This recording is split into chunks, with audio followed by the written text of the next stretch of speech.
What have The Guardian got in their front page, Scott? Oh, well, they're talking about universal credit falling far below minimum living costs. Apparently, the UK's leading poverty charities have called for a change in the law to fix the UK's failing welfare system to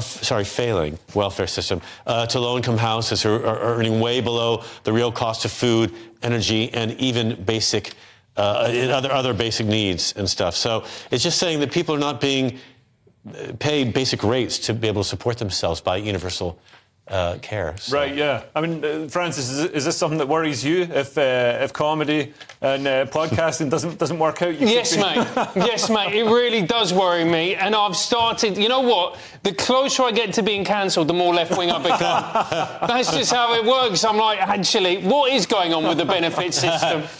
Well, they were very helpful during the pandemic, actually. For a lot everybody was on benefits. Yeah, we all were. Yeah. It was great. They were really good benefits. But I think that they've decreased the amount since then. And apparently more than half of the households on universal credit, they receive even less than the basic £85 rate because of monthly caps, etc. So. Do you think it'll be enough to convince them to go and get a job? I mean, I hate to be cruel, but I mean that is the sort of traditional way of making enough money to buy things instead of scrounging off the government. I find it quite hypocritical, a Scotsman lecturing in English and an American about getting a job, mate. And performers. We never know where our next gig is. They could turn off the lights in an hour and that's it. We'll never be seen or heard from again. I know what you mean, though. Sometimes I see the drug dealers behind the house where I live, just running to and from, moving so quickly. And I think if only they put that energy into a job search. Imagine how well that prostitute would be doing right now. But, you know, I think these are people that, you know, they have issues and they need help. I mean, any society is determined by the way it deals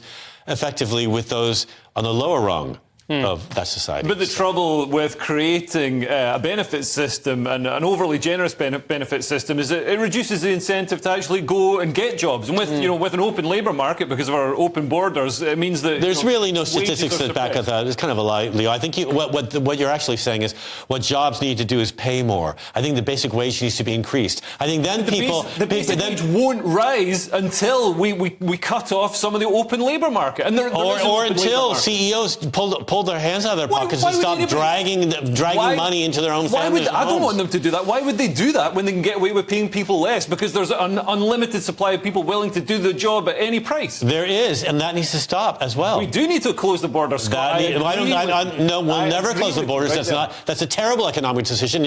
You're completely wrong about that. Oh, no. Closing the borders is ridiculous. But we need to control immigration in an effective way, as Britain always has done. I dragged you into the middle on that. As Britain always has done. We moved the Overton window. I agree. We do need to control immigration. Yes, we do. That's Scottish people in the comedy scene. You're too good at what you do. Hey, not Hadrian's And too attractive. You're so flirty. Can we move on to the next story?